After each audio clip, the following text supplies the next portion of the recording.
السلام علیکم ورحمۃ وبرکاتہ۔ حضرت مولانا مفتی عیسیٰ زاہد صاحب، آپ نے مولانا نسیم اختر شاہ کے بارے میں جو ویڈیو بنائی کہ وہ جنات نہیں ہیں بلکہ طلباء کا ہاتھ ہے جو لمبا سا نظر آتا ہے، اور جنات کی نفی کی، آپ نے اچھا کیا۔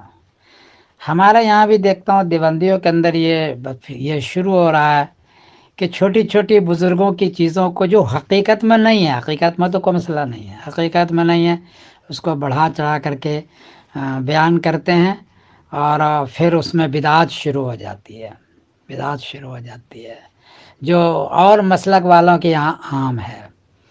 تو یہ کر رہے ہیں لوگ، اس لیے یہ نہیں ہونا چاہیے، جتنا ثابت ہو اتنا ہی کرو۔ وہ ہم میں بدعات کو فروغ دینا کہ اس میں جنات ہے، اس میں فلاں شریک ہو گئے، یہ اتنے ہو گئے، اور پھر اس کے قبروں پر خرافات، یہ صحیح نہیں ہے۔ آپ نے ویڈیو بنا کے صاف کیا کہ وہ جنات نہیں ہے بلکہ طلباء کا ہاتھ ہے جو لمبا نظر آ رہا ہے۔ مجھے بھی یہ خیال ہے کہ طلباء کا ہاتھ ہے جو لمبا نظر آ رہا ہے۔ تو اگر جنات ہو بھی تو وہ کندھا واقعی دے گا، وہ ہاتھ تھوڑے لمبا کرے گا، کندھا دے گا جو مسنون ہے۔ تو یہ آپ نے اچھا کیا، میں آپ کو مبارکباد دیتا ہوں۔ میں صبر الدین قاسمی بول رہا ہوں۔ السلام علیکم۔